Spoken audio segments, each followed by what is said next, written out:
Good morning dear students. The spectator club चल रहा है हमारे और हम पेज नंबर 9 का सेकंड पैराग्राफ आज पढ़ रहे हैं। कल इससे पहले वाले वीडियो में हमने कैप्टन सेंट्री का कैरेक्टर स्केच कंप्लीट कर लिया है और उसके बाद जो नेक्स्ट अब कैरेक्टर स्केच दिया है वह हम पढ़ रहे हैं। But that our society may not appear a set of humourists unacquainted with the gallantries and pleasures of the age. We have amongst us the gallant Will Honeycomb, a gentleman who, according to his years, should be in the decline of his life, but having ever been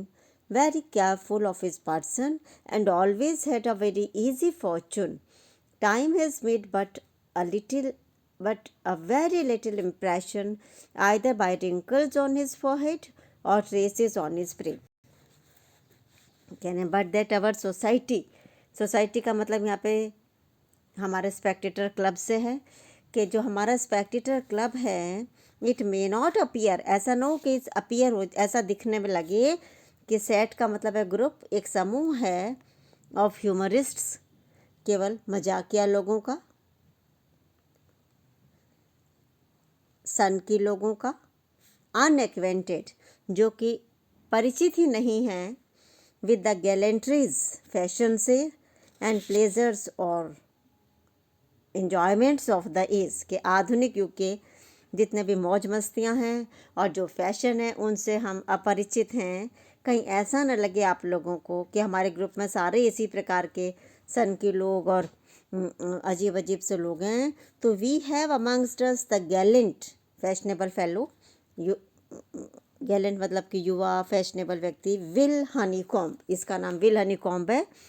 Ajay, जिस प्रकार से पिछले वाले का नाम captain Sentry था, उससे पहले हमने रॉजर डी कावर्ली का पढ़ा था, उससे बाद हमने सर एंड्रू फ्रीपर्ट का पढ़ा था। ये सब अलग अलग कैरेक्टर्स हैं जो हमें ध्यान रखने हैं, कौन कौन सी उनकी क्वालिटीज़ हैं। तो ये अब हम विल हनीकॉम्ब की करते हैं जो कि फैशनेबल यंग फेलो जैसा है।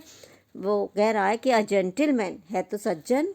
Who according to his years, अपने वर्षों को जितनी आयु के हिसाब, यदि वर्षों के हिसाब से उसकी आयु को देखा जाए तो he should be in the decline of his life, तो वह अपने जीवन के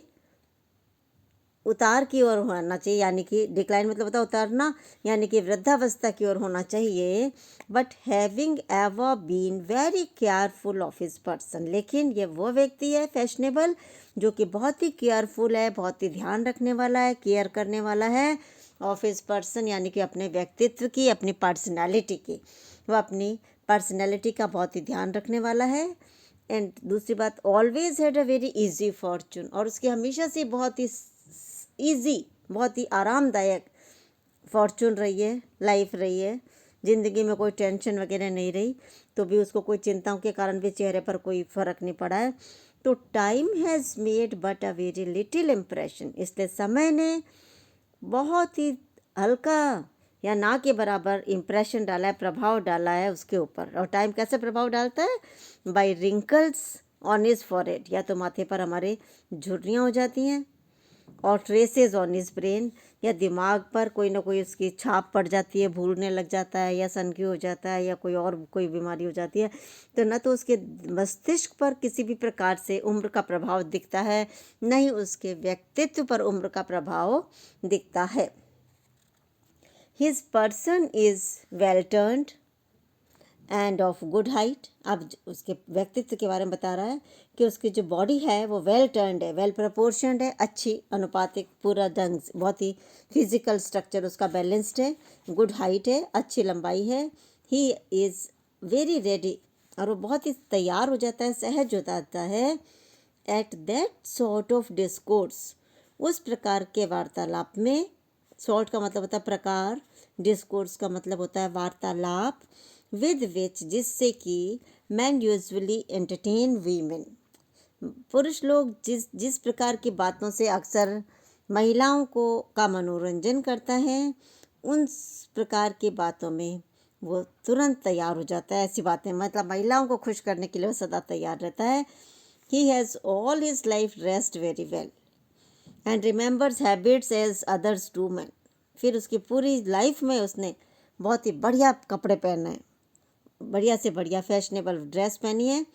एंड रिमेंबर्स हैबिट्स, और इसलिए उसको फैशंस और आदतें, किस समय कौन सी आदत रही थी, किस प्रकार की ड्रेस पहनने की कब आदत रही थी, ये सब उसको इसी प्रकार से याद रहता है जैसे लोग बाग अदर्स डू मैन, दूसरे लोग बाग तो आदमियों को याद रखते हैं, वो फैशन को याद रखता है। And he can smile when one speaks to him and laughs easily, फिर उसका नेचर भी बहुत बढ़िया है। ही कैन स्माइल, जब भी कोई बात करेगा उससे तो वो स्माइल करता रहता है, मुस्कुराता रहता है। लाफ्स इजीली, बहुत ही अच्छी तरह, इस सहजता से वो हंस भी देता है। He knows the history of every mode and can inform you from which of the French king's benches our wives and daughters had this manner of curling their hair, that way of placing their hoods, whose frailty was covered by such a sort of petticoat, and whose vanity to show her foot made that part of the dress so short in such a year. Her fashion का history वो आपको बता देगा। क्या बताएगा कि he knows the history of every mode, mode का मतलब फैशन, हर फैशन का इतिहास वो आपको बता देगा। ही कैन इन्फॉर्म यू, और वो आपको सूचित कर सकता है, बता सकता है कि from which of the French kings wenches, wenches होते हैं उनकी रखेल, उनके साथ मिस्ट्रेसेस, कि फ्रांस के जो किंग की मिस्ट्रेसेस थी उनसे हमारी वाइफ्स एंड डॉटर्स ने क्या सीखा था, had this manner of curling their hair, क्योंकि वो फ्रेंच किंग की मिस्ट्रेस अपने बालों को कर्ली किया करती थी, घुंघराले बनाती थी, तो उनसे हमारे भी यहाँ की लड़कियों ने और पत्नियों ने बालों को घुंघराले बनाना सीख लिया। That way of placing their hoods, और जिस प्रकार से वो अपने हुड्स हेड ड्रेस को रखती थी उसी प्रकार से वो भी अपने हेड ड्रेस रखने लग गई। Whose frailty was covered by a such sort of petticoat, और वो चूँकि फ्रेलिटी थी, वीकनेस थी, उसने अपने कमजोरी को छिपाने के लिए वो इस प्रकार का घेर वाला पेटीकोट पहना करती थी महिला लेडी, तो हमारी लेडीज़ भी ऐसी करने लग गई। एंड हुज वेनिटी, वेनिटी मतलब दिखावा, टू शो हर फुट, वो चाहती थी कि मेरा पैर इतने सुंदर है तो मेरा पैर लोग बाग देखें, तो made that part of the dress so short, इसलिए वो ऊंची ड्रेस पहनने लगी, स्कर्ट वगैरह बहुत ऊंची पहनने लग गई, तो ये भी फैशन बन गया। इन सच ईयर, मतलब एक एक फैशन के हिस्ट्री वो आपको बता देगा कि इसके ओरिजिन कहाँ है, क्योंकि राजा महाराजाओं की सब नकल करते हैं, कौन से राजा की कौन सी मिस्ट्रेस ने कमज़ोर थी तो पेटीकोट पहन के अपनी वीकनेस छिपाई, जो कौन सी मिस्ट्रेस अपना सिर दिखाना, फैशनेबल दिखाना चाहती थी तो उस प्रकार से अपना हेड ड्रेस रखती थी, कौन सी लेडी बालों को घुंघराले करती थी, कौन सी लेडी ऊंची ऊंची स्कर्ट पहनती थी अपने पैर दिखाने के लिए, उनसे हमारे भी पत्नियों और वाइफ्स या डॉटर्स जो हैं वो ऊंची स्कर्ट पहनने लग गई। इस प्रकार से हर फैशन का इतिहास उसको याद था और वो आपको बता देगा। और इन अ वर्ड, और एक शब्द में यदि कहें तो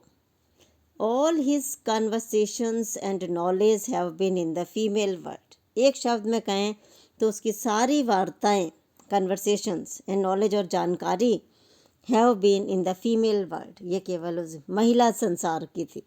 As other men of his age will take notice to you, what such a minister said upon such occasion. He will tell you, when the Duke of Monmouth danced at court, such a woman was then smitten, another was taken with him at the head of his troops in the park. तो कह रहा जिस प्रकार से उम्र में तो बड़ा है, तो जो other man of his age, उसके एज के दूसरे व्यक्ति तो will take notice to you, वो तुम्हारे नोटिस में लाएंगे बात करते हुए कि what such a minister said upon such and such occasion. आज जब पुरुष लोग मिलते हैं, आदमी लोग, तो बताएंगे कि उस मौके पर उस मिनिस्टर ने क्या कहा, लेकिन इसको मिनिस्टर से और राजनीति से में कोई दिलचस्पी नहीं है, इसलिए ये ऐसी बातों को नहीं करेगा, बल्कि ये क्या बताएगा कि ही विल टेल यू, वह तो आपको ये बताएगा कि when the Duke of Manmath, Duke of Manmath Charles second का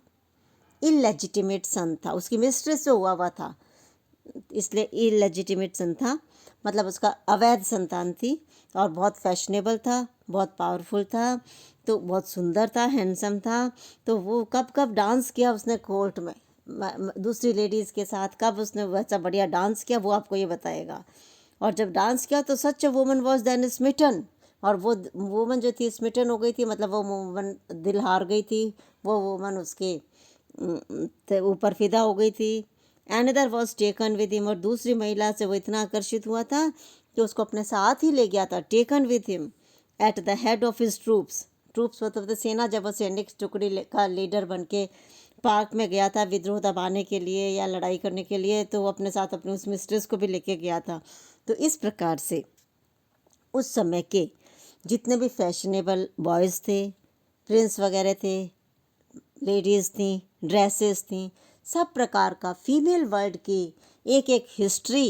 एक एक फैशन की हिस्ट्री उसको याद थी। और हालांकि वो उम्र में बड़ा था, लेकिन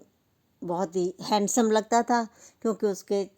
टाइम ने उसके चेहरे पर, उसके बॉडी पर कोई प्रभाव नहीं डाला था। In all these important relations, और जब भी वो ऐसी सी बातें, रिलेशंस का मतलब होता है नरेशन, जब भी वो ऐसी सी बातें, किससे कहानियाँ सुनाता था, तो आगे जो होगा हम नेक्स्ट वीडियो में करेंगे, नेक्स्ट पेज का, कि वो बताएगा कि किस प्रकार से दूसरी महिलाएं जो उसके से इतनी आकर्षक होती थी कि कोई उसको प्यार भरी दृष्टि से देखती रहती थी, कोई उसके ऊपर पंखा जलती रहती थी।